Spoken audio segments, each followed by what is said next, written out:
Joining us from Kogi. Philip, good morning. Good morning, What part of Kogi are you right now? What's happening there? Well, I'm in Lokoja, Kogi State, and where I am is the popular Paparanda roundabout here in Lokoja, the state capital.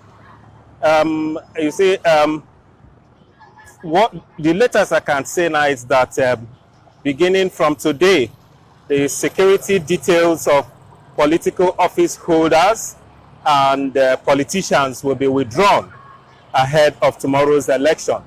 That's what we were told yesterday, just to ensure that they do not use them to intimidate voters.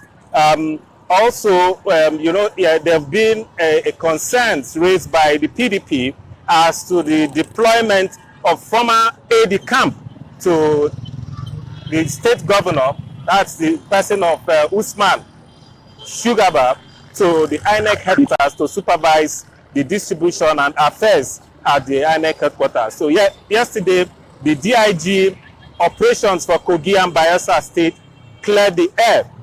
It said the state police commissioner erroneously deployed that guy to that place, and that they've turned the deployment around. They posted another person there. So that issue has been settled. PDP had raised concern that it's part of measures for the ruling party here in the state to, compromise the election.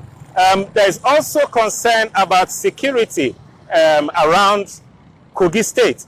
You see, as long as the police has given us assurance that they are in charge, there's also INEC has said that they are prepared for this election. But, civil society groups are worried that in the past, despite these assurances, that you still see some level of compromise when matters amount from the security personnel who tend to look the other way. So we want to test how neutral the security personnel are tomorrow, and to see how they will be able to check those that intend to foment trouble to make the election not go as planned. Personnel, Philip, can you tell us, are they visibly present on the streets of Kogi, talking about security personnel? What is the number like? Yes, they do. There are 30,021, if I'm right, from the figure he gave us yesterday for Kogi State. And if you see all over the town, you could see the presence, you feel their presence. They are everywhere. Occasionally, they release gunshots into the air just to tell people or warn possible troublemakers that they are on ground and they are ready for any action to ensure that there's peace in the state. Released a code of conduct for the officers that will be covering this election tomorrow. Can you give us a brief of what that code of conduct is like? Remember, there was some firing days ago, which the police boss stepped in to look into that case. If we have policemen then firing into the air in a show of force, I mean, it goes two ways. It could scare the potential troublemakers, but it could also scare voters. What's the code of conduct like? What's a summary of that code of conduct for working during the elections? Well, the summary is to, let the police, from what the DIG operations, Abdul Majid Ali said, is that the police will conduct their affair and in line with laid down principles. So he said that they've done assessment tests on, possible trouble spots, and that they did their deployment based on the investigations they did or the assessment they did. So that code of conduct will ensure that the police personnel are professional, they are firm, and that they are thorough when the need arises. That's just the summary of what it is. They are ready for anything, and they are set. Very soon, I don't know whether you can see, you will see one of the vehicles or some of the cars they are doing. This is part of what they do. They are just driving past me now. What they are doing is a show of force to tell people that they are in town, they are ready for any action. You could see a convoy of police personnel from civil defense, the military, the navy, and all. If you see them behind me, they are just driving past me now. They are still coming. You could just see them, and it's all over. And the way it is in town, they know that the police is fully on ground and they are ready for any action for any eventuality. So much for talking to us. We'll get back to you because we need updates as we go into the elections. Sorry, Kabi, Yes. sorry. Before I leave, I want to state that people who intend to travel travel to Abuja or to Enugu through or any other part of Nigeria through Kogi State should do that before midnight today, because the borders within Kogi State will be shut down and movement will not be allowed from midnight today to 4 p.m. on Saturday. So much for that update. If you are planning to travel, well, calculate the time. If you can still get through in time, well, good for you. If not, you might want to stay back or go through another route. Philip Nwelih, thank you so much for the update, and please stay safe. We'll get back to you again. Joshua Rodgers is on ground in Bayelsa. Joshua, good morning. Yes, good morning. Good morning. How is Bayelsa this morning? Where are you standing in Bayelsa, and what's the mood in preparations for the elections tomorrow? In Yenegoa, the mood, as of last night, people were very anxious. There was tension because they didn't know what they would believe. In one breath, they would tell them that the court has asked the APC not to participate in the election, and in another breath, they will tell you that an appeal court has just given an injunction that they should stay execution of the earlier court order. Up to this morning, people are still waiting for what will happen until tomorrow comes, as when the people will know if actually they have the APC on the ballot or not. That puts everyone in a very tight spot. I mean, you're not sure if your preferred candidate would be on the ballot or not, if you should actually go for the elections or not. What is INEC saying about this?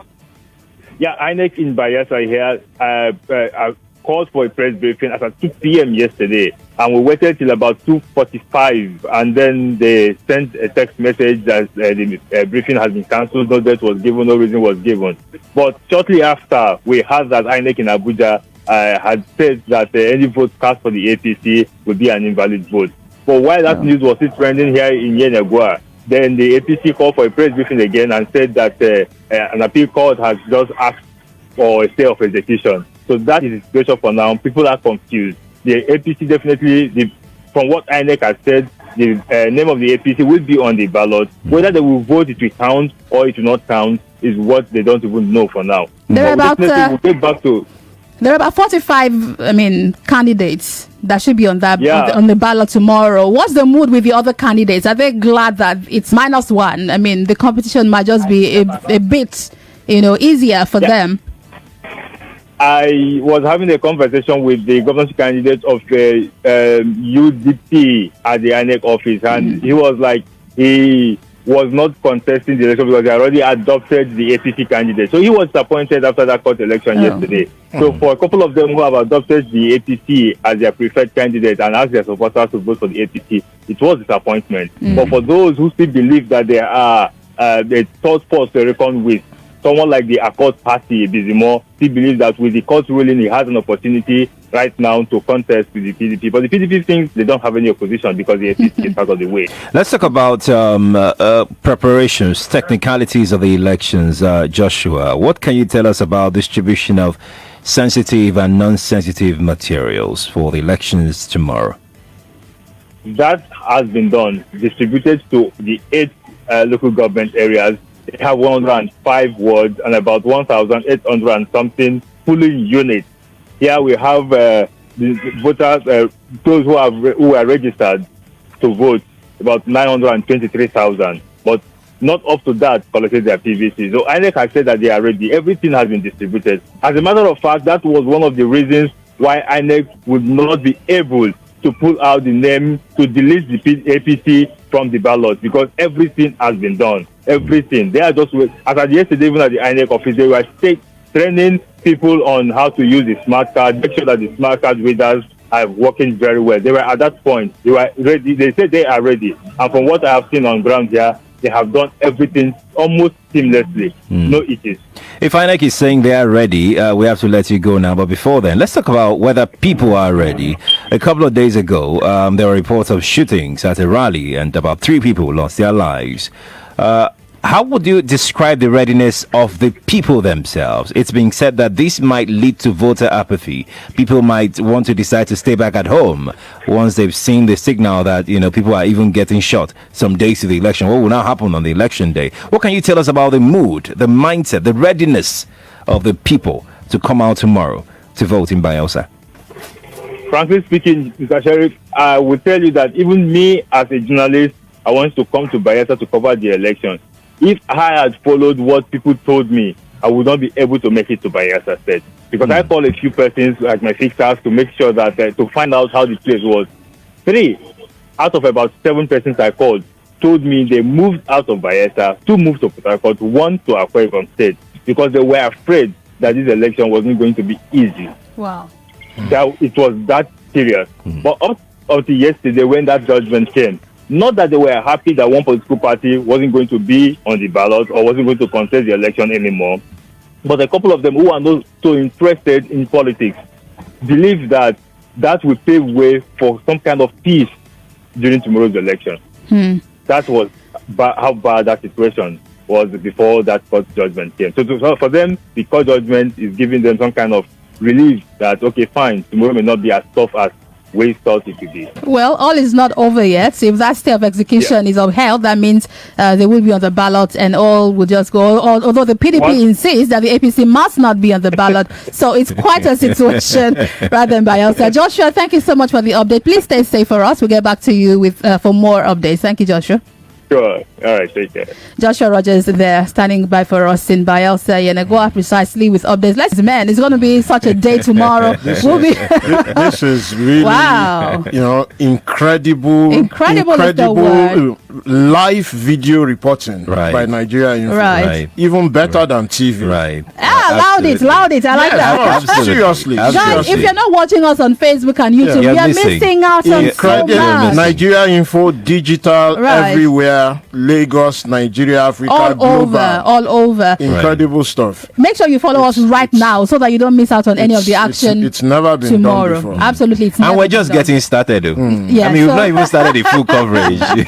You watch out tomorrow. The coverage starts at 7 a.m. So we're going all in tomorrow.